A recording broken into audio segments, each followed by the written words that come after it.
The African Americans or the Hispanics or the Latinos or the Asians or they won't vote for they won't vote for Republicans if Republicans had their best interests at heart, like you just said. If they put policies to the forefront that's going to benefit those individuals, they absolutely will. Okay, that's what you have to think about. Don't try to restrict people or stop people from voting because they don't. You know that they're going after a big swath of people that typically, for the most part, lean Democratic. Okay, don't do it. Figure out what can I do as a politician, a leader, a candidate, or whatever. What can I bring to the table that's going to help people? Because at the end of the day, I think we all want the same thing. But they're not doing that because they are more they want power and they conspiracy theories and all this. And it don't hold water because really sometimes I really think they think the American people are really just that stupid that we cannot read through that BS. And they be pumping that stuff out there, man. And y'all Republicans know the ones that's doing that. You know, I'm talking about out there, some far water stuff, man. Really? Come on, man. We are smarter than that. And first of all, and like I got this to say, one thing about me, I'm a human being who happened to be black, who happened to be an American. Yeah. And if everybody thought like that, oh my God, don't you think it'd be a better place? Yeah. First of all, we are human beings. Yeah. We are human beings first and foremost. And then whatever your race and color, it is what it is. But like I say, I'm human. I'm a human being who happened to be black, who happened to be American. You know what I'm saying? And I believe a lot of some of these people thinking that the minority is fenced to be the majority, and they think that that we're gonna like do some crazy stuff, then flip some stuff back. Like, okay, they gonna try to get back at us. Remember how our ancestors did them? They gonna try to put us in chains or something. And that's not the thing. We're not looking for no revenge or nothing like that. Only thing we really want is equality. True equality. That's all we ask for. And we cannot get it. Y'all, they throw every corner, everything they can do, they just throw a monkey wrench in the plan just to give us just equality. That's all we want. That's all blacks, Hispanics, Asians. That's all we want is true equality. I think it's all people. All people. Yeah. Everybody want the same thing. Right. You know, I believe we all want to have, a good life, good health, decent place to live, a decent transportation, food for your families. You know what I'm saying? This insurance. is just the insurance and whatever else is necessary for life. People just want to have a good life. But this is the thing, is that's great that everybody wants to have a good life, but everybody's got to be willing to do what it takes to have that good life. You can't sit back and say, well, I'm just going to kick back and wait for July 15th to roll around for Joe Biden to send me this check, this child, what they call it? Child tax credit. Yeah. $250, whatever it is, I'm gonna sit back and wait for all that stuff. I'm gonna sit back and wait for them to send me $5,000 or $6,000 worth of food stamps or SNAP or whatever they call that thing. I feel you on that. You see what I'm saying? So we got to be willing to step out and go and do things for ourselves and not sit back and expect the government to give us the things that we need. I think every person has the God-given abilities and talents and skills to survive, to live in this world. Exactly. Okay? You have what is necessary. You just have to step out of that realm of fear, okay? Because and I understand. Laziness, don't forget a lot of this laziness, bro. Yeah. A lot of, I'm sorry to railroad. I'm just saying, you got to step out of that fear and say, man, my grandparents, my ancestors may not have been able to accomplish this, but here I am in 2021. I have access to the whole world. We have the internet. Yeah, there's anything you want to learn. I have a nephew down in Houston, and he probably don't mind me telling this. I'm not going to call his name. Some of you may be able to figure out who I'm talking about. But he has been incarcerated twice that I'm aware of. He's probably in his 40s now. Okay, but the thing is that he worked, around here for a little while or whatever, and he did fairly well for the most part. And then things happened or whatever. They went south or whatever. He got locked back up and he come back out. But when he came out this last time, he decided, because so many people who get incarcerated, when they come out, they have nothing to go to. Right. They have nothing that they can, earn a living from. So they end up, most of them, falling back in the same old habits and Right. doing the same old things around the same old people and getting the same results or whatever. Mm-hmm. The definition of insanity, right? Exactly. So when he got out and couldn't find a job per se that he wanted, what did he do? He decided to start his own landscaping business. Okay? And I'm gonna tell you, he told me this here a while back. He said, "Yeah, I went on YouTube and learned landscaping." Okay, YouTube University. It is a free education. Yes, All it you need is is access to go to. You can find any topic, any subject, anything that you want to learn: photography, videography, drones, computers, lighting, microphone, anything you want to know about in your world. You can find it on YouTube. And that's the truth. That is just a fact. And it is free. All you got to do is pay for your internet connection. Yeah, internet. That's it. You pay for a phone, I'm sure you can pay for internet. Absolutely. Exactly. So, I mean, just like having a conversation with my grandson here just a while ago. Man, he's on YouTube. He told me, I said, where you learn that at? That's a bright young man. He's very sharp. He's very sharp. Very sharp. Mr. Handy, I want to give one shout out, man. I just want to bring this up. This was on my mind all week. You know what? You know how we have all these crimes that cops are doing against, blacks? Man, it's everybody now. But only thing I want to give some credit to where I stay, because in Lufkin, Texas, I'm letting y'all know this. I have never experienced that ever. And I want to give a shout out to them guys, man. Some of y'all might not agree with me, but I'm saying I wouldn't, man, it could be a lot. I'm talking about, I had a problem with a police officer pulling me over. I ain't never felt threatened for my life here in Lufkin. I just haven't, because I'm serious, man. I just get kudos to them, because some of them professionals, some of them can be, but rarely do you come across one that is really hard to deal with.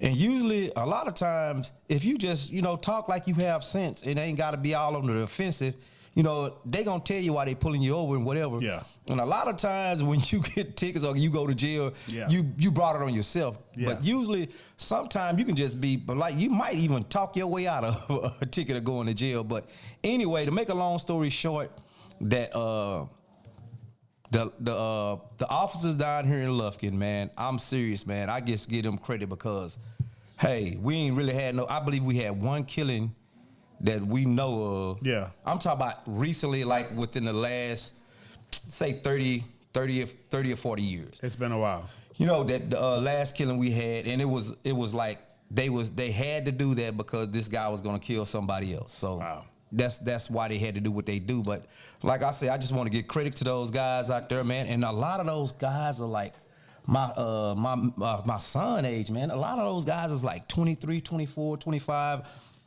But some of them, they got good heads on their shoulders.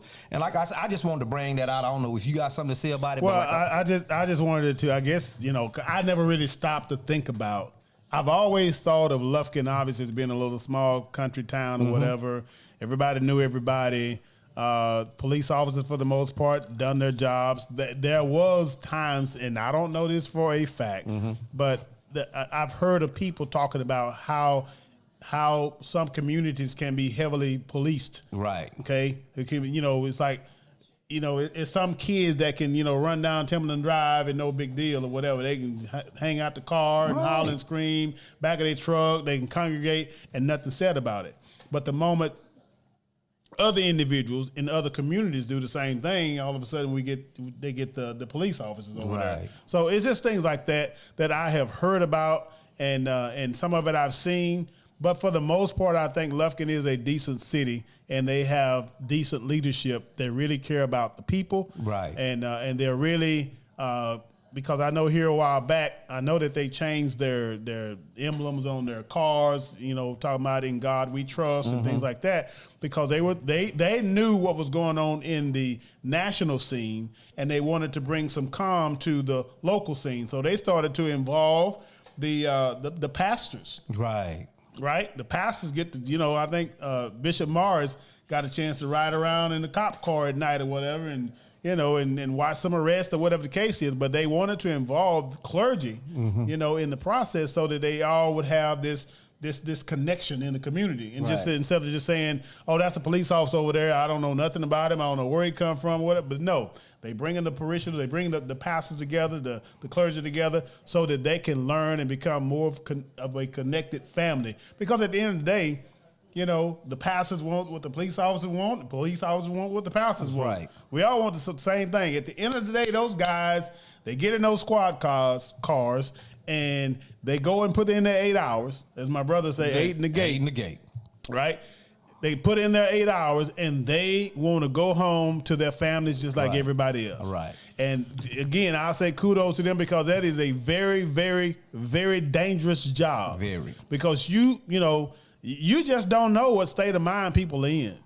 Okay? Especially today. Yeah, man. It is too much stuff going on today, and you just never know. But he's right. There is a way to be receptive to a police officer. There's been a couple of times that I've gotten stopped in the city of Lufkin, and I'm with him. I didn't fear for my life. Right. Obviously, that was a long time ago, and it's gotten much worse today in some places, but I'm not sure about the Lufkin because I haven't gotten stopped by a police officer. But either way, I understand, some stories that I hear from time to time that other people have different experiences and they're voicing that. So it's a prime time for us as a community to understand, and I think that's the biggest thing we all can do is just understand where other people are coming from.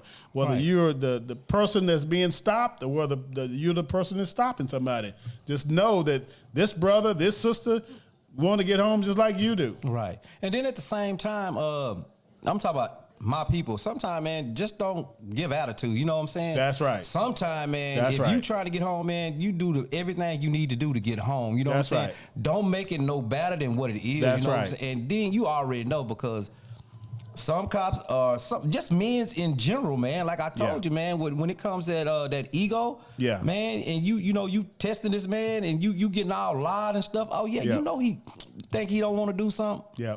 So best thing to do is, what you say, you get more flies with honey than vinegar. There you go. That's all you got to do. Just talk calm. What's the problem, officer, and all that. But you got someone who got, yo, what you pulled me over for? Yo, man, I ain't did nothing. That's that old BS, man. Y'all up there tripping, man. See, you know to be doing something else, man. That's all you got to do is harass black people, man. That's all you got to do. Yeah. Because he probably just pulling you over to tell you, hey, man. You got to tell light off, bro. That's right. Oh, man, y'all just make me see y'all profile, brother, and stuff. You know what I'm saying? Y'all tripping, man. You know what I'm saying? If you didn't have that gun and badge on, man, we can do something. But, you know what I'm saying? All that, man. Really? I'm like this. What's the problem, officer? You know what I'm saying? What's the problem? Oh, I got to tell Lighter, I appreciate that, man. Good looking out, man. I thank you very much. Go about your business. Yeah, I'm just saying, most of the time when I've gotten pulled over by a police officer, I let the window down and I wait till him come up here and tell me what happened. Sometimes I know it was like when I was in Rusk. This was years ago, coming through Rusk, and I got stopped by a police officer. And Russ was, I guess they kind of like dodgeball. They'll get you over there. Well, yeah. But anyway, so he stopped me. He's like, "Well, you in a hurry or something?" No, I guess I didn't realize how fast I was going. Right. And I think what it was is that in Rush you come down this hill. And he got me on that hill. And then ain't that a little speed trap there? Because it is. And then it go down to like 50 to 45, just like that. Yeah, I think they did it on purpose. Like they got that sound because they know people are going down that hill and they're going to gain some momentum going down that hill. It's like the other day when we were coming back from Dallas, Sheila was driving and the car was in cruise. She had the cruise button was on, but it wasn't engaged. Oh. And then she was like, this cruise on? I was like, yeah, it's on, but it's not on. It's on, but it's not active. Oh, okay. You can activate it by pushing set. Right. But anyway, she was going down this hill and and the car wasn't slowing down because she thought it was on cruise. I was like, if you're going down a hill, it don't matter if you got it on cruise or whatever. It's going to follow the momentum of that vehicle going down that hill. So, but anyway, that was in Russ. And anyway, when the officer stopped me, I wasn't tripping. I just let down the window and he told me what he had to tell me. He went back to his car, wrote his little ticket, and he brought it to me, and that was the end of it. I've never had an encounter. Excuse me for 1 second, bro. Just don't wait. Yeah, I've never had an encounter with the police to where it was a negative thing. Okay, it is an honor to know that somehow, some way, we have the power to create our own circumstances. If it is a situation where we can address things in a professional, polite, courteous manner, then that's what we got to do. That's just I don't know. I guess it was a situation where I was brought up like that, brought up to be respectful, brought up saying yes sir, yes ma'am, no sir, no ma'am, that kind of stuff, respecting your elders. Okay, and I think that's one of the biggest things that is plaguing our community even now, is that there is a very little respect for our elders, for people who've come before us, people who have raised us, people who taught us, people who trained us, people who looked out for us, people who covered for us, people who brought us food, or whatever the case is. There's been a huge gap between the young people and having respect, not just for police officers, but respect for those that raised you, for those grandparents that are around when the mothers and the fathers are out doing their thing. That's the thing we got to realize and understand, that it is a shame that we're at this point now. And I don't know, I seen this somewhere the other day where somebody was talking about that very thing, as far as how people are treating their parents now. How young folks are talking. You can see some of the stuff on YouTube and some TV channels or whatever. They just have no respect for people. And I think it's like we talked about here a few weeks ago. Right. I think the biggest part of that is that it goes back to what we talk about, that structure. And Right. those kids having some type of guidance when they're young and understanding more about how to be respectful. Because like you said here the other day, is that if you don't whoop them, then that police officer gonna get them. Exactly. If you won't raise them, trust me, the system will raise them. And System you don't will want raise the them. system to raise them. Yeah. But like I said, I go back to what I said last time, man. We just don't have that. We was coming up. We don't have that community. We don't have that community discipline like we used to have. You know what I'm saying? It, like you said, hey, it takes a village to raise a child. A child. Yeah. It takes a village. But that is so true. Back when I was coming up, man, it was community. You was dissing by the community. They didn't abuse you or nothing. But if you got out of line, wherever you got out of line is where you got woe out at. Right. And like I said, once again, you better hope they don't go tell your parents, oh, that's another one. You know what I'm saying? But you cannot do that no more, though, man. We do not have that no more. We don't have that strong community, family. You know what I'm saying? It ain't just about discipline, because sometimes, man, you could go over anybody's house and eat. You go over there, and if they eating, baby, you hungry? Come on over, baby, go get you a plate, baby. I know. Don't worry about it. You gonna eat something. Yeah. You know what I'm saying? Everybody, if they ate, they fed you. They did. And I'm talking about, but we don't have that no more. We just don't have it no more. And then, like you say, a lot of them, they don't want to whoop their kids, man. They just let them run them up. That's true. I'm serious. I'm gonna whoop mine. Well, I ain't got. They grown now, but like I say, I'm putting something on them. I'm gonna put something on you. Believe that. That's why I don't deal with a lot of people kids, because I'm a disciplinarian, man. I'll whoop your kid. I don't care. I'll whoop your kid. You know what I'm saying? We have to deal with it later. But you put them around, bring them around me. You want me to keep them? Nah, I'm gonna whoop them. That's one thing that I can say about Sheila's mama. May the Lord bless her and may her soul rest in peace. But anytime she got a potential client to bring their kid over for babysitting,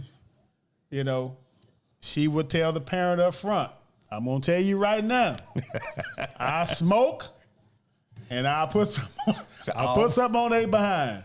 And if you want me to keep them, we good. If not, I'm just letting you know up front. And she had some very well-mannered kids. I can recall going by her house, knocking on the door, and seeing all those kids in there sitting on that sofa. And ain't not one of them moved. Not one of them moved. Because you know what? She's putting that rod on. She put that rod on. But like I say, it ain't just, you got to discipline when you know the discipline. You know what I'm saying? I cannot stand to see a child disrespect his mom. I agree. I'm talking just talk crazy. I agree. Man, hit him in the throat. Hit him in the throat. Keep man for real though. I agree. I cannot stand that, man. I don't know. I'm the same way. I don't know, man. Especially when it comes to single mothers. Right. That's a really, really soft spot in my heart because obviously I come from a single parent. Right. I feel you on that because hey, I come from one too, but Alpha wasn't no joke, bro. Man, I'm serious, man. Alpha didn't play. Yeah. And she had 5 boys, bro. Yeah. 5 boys. What she did what she had to do. And did it because well. It wasn't nobody else in the picture to handle her. So she had to handle up on her business because she wanted the best for y'all. Same thing with my mama. I mean, obviously I got whoopings when I was young. Sometimes I sit back and think, so why did I get a whooping? I remember one time I didn't wash dishes or something. Man, I was in the bed sleep. Got laid down, man. I'm telling you, rap. I thought I told you. And yes, ma'am. But you know what? All the things that she did, man, I appreciate it to today. Oh, man. absolutely. I appreciate it, man. I thank you. I thank you, lady. But absolutely. Like I say, man, she did not play. She didn't play no games with us, man. My mama didn't play no games, man. She would get in you. But that's good. Yeah, that's good, man. I mean, people say, I don't like that. Discipline is a good thing, man. It gives you the structure that you need. It gives you the foundation that you can survive in this world, in this life, because you're going to have respect for your elders, for people that are older than you. And then you got to have discipline, too. And then that discipline going to teach you self-discipline. That's true. Sometimes it'll teach you well, you know, you'll think about it. Oh, man, that might not be good. I remember I used to get tore up about that. And then as you get older, you'll see why you got tore up about it. Yeah. You know what I'm saying? But like I say, ain't nothing wrong with whipping your kids. That's love, to be honest with you. You probably thinking, you know, man, when you were young, you just knew everything. Nah, I just think they were just picking on me. Man, why you whooping me? Y'all tripping. Y'all just don't like me. So you never said, man, I'll be glad when I get old. I'll be glad when I move out. Oh, yeah, I did that. You know what I'm saying? Because you basically were thinking that you knew something that your mom and daddy or your mama didn't know or whatever. If you want to put it like that, well, I guess I thought I knew a lot. I think a lot of kids at some point in their lives when they're young don't think mom and daddy understand anything about life. Yeah, they don't think they done been there. Exactly. That's all it is. And then all of a sudden, as they get older and they start experiencing the real world, they start seeing the real world through mom and daddy's eyes. They be like, I got it. I'm serious. And then when they get their kids, they like, and then you know that curse that they put on you. Same thing you done done. See, it's gonna come back to your church. See, that's that curse they put on you, man. It works. That curse is true, y'all. It works. The same thing you done did, boy. It's gonna come back on you. You watch it, cause your kid's gonna be the same way you treat me, and the same way you did this and that you done that. It's gonna trust me. You gonna get it. But you know what? They ain't lying. They ain't lying because the scripture says you can reap what you sow. Exactly. Okay, so if you want some good seeds and some good harvest to come forth, you better plant some good seeds. I'm telling you. Because if you're a child that's being disobedient, it's just a matter of time before God give you a child just like you. Just like you. Just like you. Okay, so I'm telling you that is the truth. I can't change that. I didn't make it up. I didn't come up with it. He made it up. He came up with it, and it is the truth. It is what it is, and it ain't what it ain't. Because I'm tell you what, if you were just riding to the core and you did this and you did that, you was a homongler, you was this, you was that. Guess what? It's coming back around. Really, it is. What goes around comes around. It's a circle. That's the world's way of saying you reap what you sow. Yeah, I know. What goes around comes around. Yeah, it's the same thing. It's coming. Yeah. It's coming. I'm saying you gonna have to harvest them bad fruits. Can't sell these, they're rot. You know what I'm saying? Just saying. I don't know, man. I just think that, I guess the message is we can make our lives easier. We have that control and we have that power. Because what does the scripture say? The way of a transgressor is hard. Mm-hmm. So the more we kick and buck, and the same thing with parents. I mean, same thing with kids toward parents. If you kicking and bucking and carrying on whatever, you're just making your way harder down the road. Right. Because you sowed those seeds. You're like, well, why is this coming up in my life? Well, look back. Mm-hmm. Farmer, see what you planted. Exactly. So anyway, it's been a lot of fun, bro. Oh, it has been fun, man. It done pretty much roll, man. Oh man, it took that long, man. I had fun. I was just finna get started too. Just getting started. Well, we just wait till the next time because man, I'm gonna tell y'all once again, man. People. Discipline your kids. Look at what's going on in this world today with our young kids. They killing, they shooting, and oh my God. Yeah. You know, like I say, it's just they getting away from us, man. We got to reel them back. We got to bring them back. And discipline starts with it. You know what I'm saying? Put some on that butt. Don't let them be grown so early. You know what I'm saying? What's this young lady's name here? We about to shut it down. This young lady's name that just won the spelling bee that was over in Louisiana. You remember her name? I have no idea. But anyway, I see young people like that, and it's always an inspiration to see somebody who's going to school for the right reason. Right. They're sitting in school and listening to the teacher and being focused and learning the things that they need to learn. And that's always been my thing. And I guess that's why I was called a nerd when I was in school, because I went to school to learn. Right. Right? I wasn't there chasing women. I wasn't there trying to be a sports jockey. Wasn't there. So what are you trying to say, man? So what you, yeah. I didn't know. Is that what you were doing? Yeah, man. Hey, I'm speaking for me. Okay, then, but you over there. Hey, I was a jockey. Yes, I chased women. I did all that, but I graduated. Okay, I graduated. Okay, but I'm talking about me. All up in my window. No, I'm talking about me. My Kool-Aid. I'm just saying. I can only tell you about my own experiences. And but what I did, I was a nerd and I wasn't no jockey and I wasn't, this. I wasn't. I mean, and I'm like, okay, man, you saying everything that I halfway was. Well, I mean, you know, he said, hey, nobody knew that until he said it. But still, I thought you were just picking up. I'm just messing with you. Not at all. I'm just messing with you, man. I'm just saying my experience, because I had guys and girls call me nerds and bookworms and all that kind of stuff. But they all wanted to copy off my paper. See, but I can see that with you, though. Yeah. Did you let them copy? No. Why? Well, for what? That's probably how you could have got some girls if you let them copy.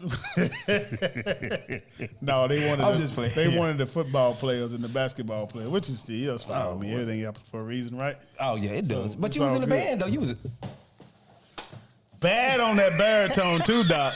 Bad on that. Matter of fact, I was thinking the other day, man, I need to find me a baritone.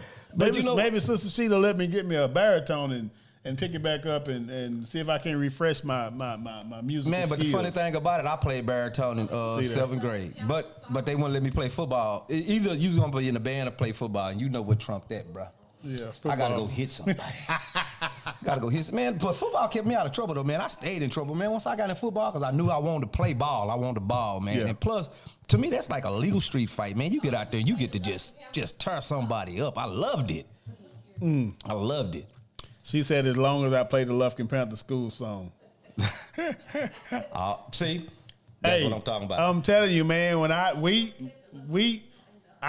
in the band, but at some point I got out of the band because me and my partner, Reginald Barnes, that we both was, I guess, called bookworms, whatever. We both played baritones and the whole nine. And we obviously was a couple of blacks or whatever that was in the band. And we didn't necessarily care for the music that they was teaching us to play. It's cool music, don't get me wrong. It's some stuff that was out at the time or whatever.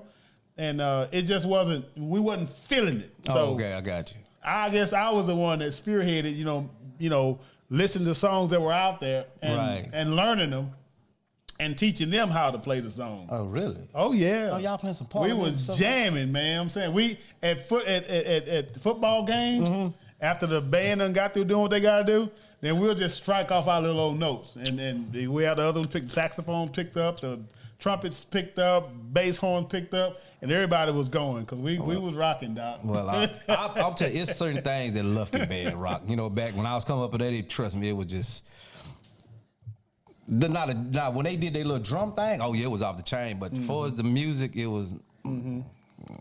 Well, I mean, and that's what most bands. I mean, they can march though. They was precision marchers. Yeah, that's the way. They was precision marchers. I think most of the bands around here are marching bands for the most part. They're not show bands. It's not like the school that came down from Houston. What was that Smiley?